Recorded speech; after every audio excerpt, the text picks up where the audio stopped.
د پښتو یو متل دی وایي داسې ناستې نه د خان بیګار هم ښه دی، او دا خبره بالکل سمه ده.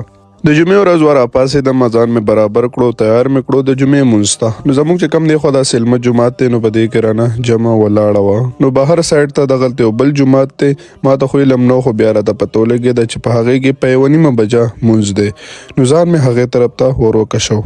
دا یو غټه غلط فهمي ده چې زموږ خلک اکثر خطبه وشي راشي په منځو درېږي او خپل منځ وکړي. نو نه، د جمعې د ورځې چې کم دی نو زما ته چې څونه علم دی ضروري خطبه ده. نو کوشش کوئ چې کم دی د تاسو نه خطبه وشي بل جومات ته ځان نه سوئ.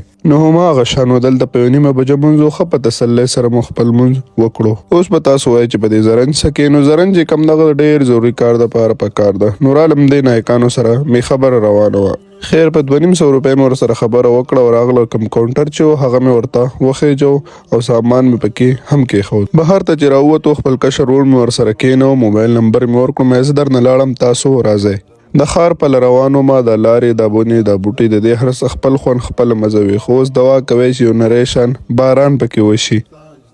د دې ځوان نه لاره غلطه شوې وه، نو ستایمې چوک ته پسې راووتو، ورسره کېناستو په خپله باندې. مونږ وایي چې تا نه لاره خطا کېږي، نو راځه چې په خپله دې ورسوو. دغلته مې یو ټرن راواغستو او ځان مې ور واړو د داود صاحب پلازې څنګ ته. نو ډاکټر ناصر حیات صاحب لیلي چې کوم دی هغوی د کیمرې نه غیر حاضر ول. نو دلته کې چې کوم دی دوی ویل راځئ چې لاړ شو، دمه وکړو، بیا به سره ماښام ګورو. او په دې وخت کې پوهېږم نه چې موبایل د چا په لاس کې دی، خو ښه لوبې پې شورې کړې وې. ته لږ صبر وکړو چې دا موبایل د چا سره دی، دا خو د ډاکټر صاحب سره دی. او ځایي چې کوم دی هغلته کې ګوټ ته ناست دی.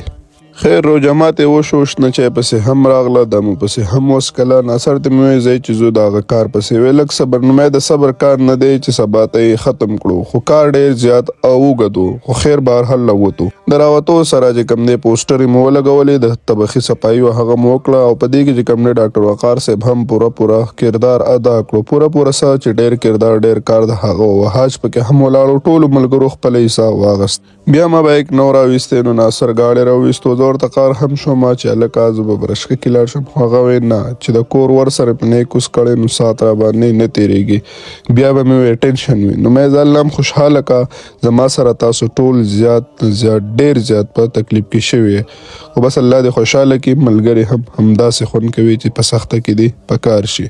ناصر خپل ډرایوینګ کوو، ما ورنه یو وړه شانتې کې ویډیو وکړه. ما وایي چې لږ دې په کیمره کې هم راولو چې د ناصر ډرایوینګ څنګه دی او په ډرایوینګ کې ناصر څنګه ښکاري. نو بس دا تاسو کتی شئ، د پمپ پړخته ورلو. او په آخر کې د بېسوده د پل دا ښکلې نظارې بار په کتو ارزي. نو د دې چې کوم دی یو بل فاټ راځي چې زموږ د کار څه چلو شو، نو را سره بلتیا وکړئ تر هغه پاټه پورې، تر هغه حصې پورې میلاویږو به بیا په هماغه پاټ کې انشاءالله. تر هغې پورې د لوی الله په امان.